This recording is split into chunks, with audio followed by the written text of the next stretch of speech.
Assalamu alaikum to everyone. Here is Dr. Juwaiya Manj, trichologist and health and beauty consultant. आज का जो हमारा topic है वो है हेयर फॉल। हेयर फॉल क्यों होता है, बाल क्यों गिरते हैं, क्यों झड़ते हैं, हेयर लॉस क्यों होता है। आजकल ये जो प्रॉब्लम इतना ज़्यादा कॉमन क्यों होता जा रहा है, मतलब मेल्स में और फीमेल्स में, कि बहुत ही ज़्यादा ये प्रॉब्लम है, कॉमन होता जा रहा है। मैंने अपनी रिसर्च के मुताबिक अब तक जितनी मैंने रिसर्च किया है बीइंग अ ट्राइकोलॉजिस्ट, तो मैंने हेयर फॉल की जो कॉजेज़ हैं उनको जो है 6 जो है पॉइंट्स में मैंने उसको जो है डिवाइड किया है। जिसके अंदर सबसे पहला पॉइंट जो है मेरा वो है जेनेटिक, यानी कि फैमिली के प्रीडिस्पोजिशन रेशियो, यानी कि आपको आपकी मौरूसी तौर पे, विरासती तौर पे आपको ऐसे जीन्स मिलते हैं जिनकी वजह से हेयर फॉल होता है, मेल्स में भी और फीमेल्स में भी। अक्सर देखा होगा कि मेल्स में यहाँ क्राउन एरिया से हेयर फॉल होना स्टार्ट हो जाता होता है, बाल्ड हो जाते हैं, बिल्कुल स्कैल्प नज़र आना स्टार्ट हो जाती होती है।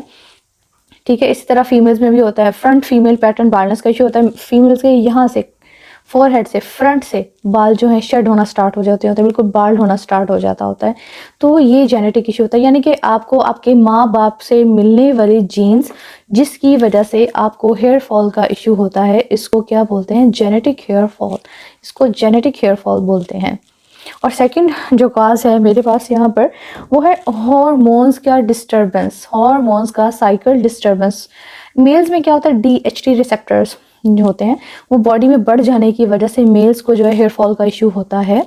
ठीक है, DHT जो होता है वो आपके जो मेल्स होते हैं उनके बालों की जो साख्त होती है उसके ऊपर अटैक करते हैं, जिसकी वजह से उन रिसेप्टर्स की वजह से आपका हेयर फॉल होना स्टार्ट हो जाता होता है। फीमेल्स में एक कॉमन डिसीज़ है जिसको PCOS बोलते हैं। एस्ट्रोजन और टेस्टोस्टेरोन जिनमें जो ओवरीज होती हैं उनमें सिस्ट की मिकदार बढ़ जाती होती है, सिस्ट बनता है, उसकी वजह से फीमेल्स को जो है सिवियर किस्म के हेयर फॉल का सामना करना पड़ता है। ठीक है, और जो थर्ड कॉज मेरे पास है वो है स्ट्रेस एंड सिकनेस। स्ट्रेस से बाल किस तरह से गिरते हैं? हमारे हेयर का जो साइकिल है वो 3 फेजेस पर मुश्तमिल होता है। 3 फेजेस, उनमें 3 फेजेस में कौन कौन से फेजेस होते हैं? फर्स्ट फेज होता है हमारा जो है ग्रोइंग फेज, सेकंड होता है स्टैटिक फेज और थर्ड होता है शेडिंग फेज। 3 फेजेस होते हैं। अब क्या होता है कि हमारा फर्स्ट फेज कौन सा है? Growing phase. ग्रोइंग फेज में बालों का जो 80% हिस्सा होता है ना हमारा, वो हमारे ग्रोइंग फेज में होता है। जब कोई स्ट्रेस आता है तो वो 80% हिस्सा जो है वो चला जाता है किसमें?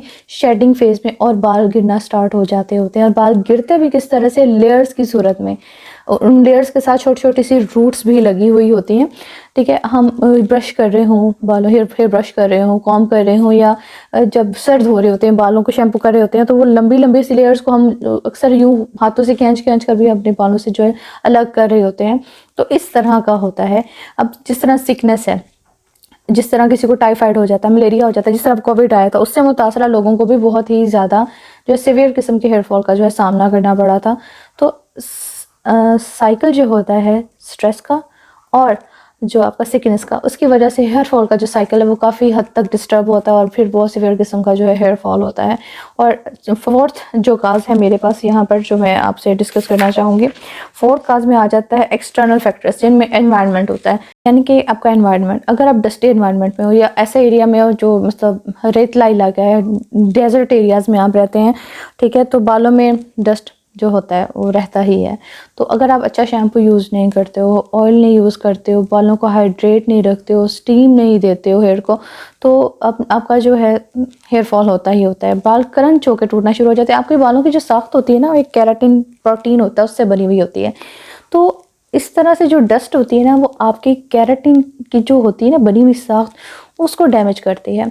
वो ज़ाहिर बात है मुतासिर होता है, तो उसकी वजह से बाल क्रंच होकर टूटना स्टार्ट हो जाते हैं। अक्सर देखा होगा कि बाल ऊपर से चलो फिर भी कलर ठीक आ रहा है, लेकिन नीचे से जो बालों की लास्ट वाली जो नोकें होती है ना, वो किसी की ब्राउन ब्राउन गोल्डन ब्राउन सी हुई होती हैं, वो जले हुए बाल होते हैं, बुरे हुए बाल होते हैं, जिसको बाल खोरा कहते हैं ना, उनको बाल खोरा लगा हुआ होता है।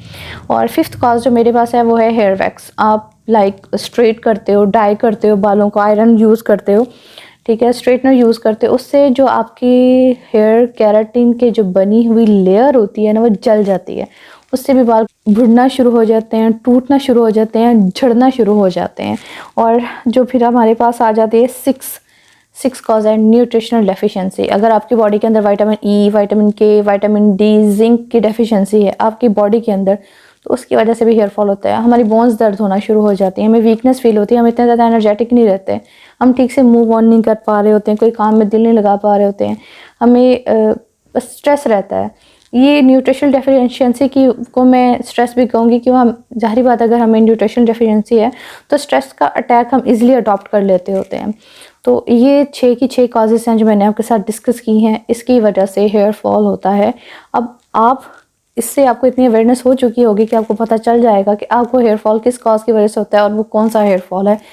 फिर अब मैं मूव करने वाली हूँ इसके ट्रीटमेंट की तरफ, आपसे डिस्कस करना चाह रही हूँ। इसका ट्रीटमेंट जो कोर्स मैंने इंट्रोड्यूस करवाया है ना, वो 4 माह का कोर्स है। 4 माह का कोर्स किस प्रॉब्लम के लिए है? जो क्राउन बाल्डनेस होता है, ये front female part pattern baldness का होता है, ये जो आपको न्यूट्रिशनल डेफिशिएंसी की वजह से होता है, उसके लिए आपको पूरी किट यूज़ करनी होती है। क्योंकि अगर आप पीआरपी नहीं करवाना चाह रहे, माइक्रो नीडलिंग नहीं करवाना चाह रहे, हेयर ट्रांसप्लांट सर्जरी नहीं करवाना चाह रहे, तो आपको ये पूरी किट यूज़ करनी होती है। क्योंकि इसको ऐसे कि इसके इंग्रेडिएंट्स हैं इतने स्ट्रॉन्ग हैं, इसके अंदर बहुत ज़्यादा अच्छा प्रोटीन है, अच्छा केराटिन हमने इसमें बनाया हुआ है, ठीक है। इसके अलावा इसमें हेयर ऑयल भी है, हेयर शैम्पू है और हेयर कंडीशनर भी है, ठीक है। ये तमाम तर जो इसके इंग्रेडिएंट्स इतने ज़्यादा पावरफुल है ना कि आपको ट्रांसप्लांट सर्जरी करवाने की ज़रूरत ही नहीं है, उसकी तरफ आपको मूव ही नहीं करना पड़ता है। ये ट्रीटमेंट यूज़ करके ही आपका जो क्राउन है, जहाँ पे बिल्कुल उम्मीद ही नहीं है आप बाल आने की, तो वहाँ पर भी बाल आते हैं, बड़े भर भर के आते हैं, पैचेस फिल होते हैं। एलोपेशिया है, एंड्रोजेनिक एलोपेशिया है, पीसीओएस का इशू है, ठीक है। जो भी कॉज है, वट एवर कॉज मैटर नहीं करती है, मैटर करता है आपका इलाज। आपके बाल आ जाना ज़ाहिर बात है बड़ा इंपॉर्टेंट पार्ट होते हैं आपका, ठीक है। तो ना हो तो बड़ा डाउन फील होता है, रिलैक्स डाउन फील करते हैं आप, बड़ा आप में सेल्फ जो एस्टीम में आपका लूज होना स्टार्ट हो जाता होता है। तो इस किट को आप बात करेंगे, आप अपनी हिस्ट्री देंगे, फिर आपका डिपेंड करता है, आपकी कॉस्ट पे डिपेंड करेगा कि क्या आपको आया कि पूरी किट इस्तेमाल करनी है, ठीक है। ये इसमें से कुछ मेन चीज़ें यूज़ करनी है। आप जब बात करो अपने ट्रीटमेंट के बारे में मुझसे, तो अपनी हिस्ट्री दें, आपकी एज क्या है, मैरिड है अनमैरिड है, ठीक है। आपको कोई पास्ट लाइफ में आपको या करंट आपकी जो सिचुएशन है उसमें कोई अंडरलाइन मेडिकल डिसीज़ तो नहीं है। किट ट्रीटमेंट कोर्स मैंने जो इंट्रोड्यूस करवाया वो एक परमानेंट नौयत का कोर्स होता है, एक उसका शॉर्ट डाउन टाइम ड्यूरेशन होता है उसका, तो उसमें इलाज करना होता है किट से। तो उसके इंग्रेडिएंट्स बहुत ज़्यादा पावरफुल हैं, बड़े स्ट्रॉन्ग है। आपके जो सीवियर हेयर फॉल है, आपका पैटर्न बाल्डनेस है, बिल्कुल ही बाल नहीं है, तो उनके अगेंस्ट उसने फ़ाइट करना है। तो इंशाल्लाह जहाँ आपको मेडिसिन प्रेस्क्राइब करने की ज़रूरत होगी, यानी कि न्यूट्रिशनल डेफिशिएंसीज आ रही होंगी, तो वहाँ आपको मेडिसिन भी प्रेस्क्राइब करेंगे, लेकिन डिपेंड करता है, ठीक है। तो इस वीडियो को आखिर तक देखने का बहुत बहुत ज़्यादा आपका शुक्रिया। तो जब भी आप प्रॉब्लम अपना लेकर आएँ हेयर फॉल का, तो उसको काइंडली ब्रीफली एक्सप्लेन किया कीजिए, और लास्ट में मैं आपको ज़रूर दिखाऊंगी कि कौन सी किट है। लेकिन अगर आप पहले कंसल्ट करना चाह रहे हैं तो जो ऑफिशियल पेज है उसका लिंक भी मैं डाल रही हूँ, तो आप मुझसे पहले डिस्कस करें, फिर आप अपना ट्रीटमेंट लें। जज़ाकल्लाह।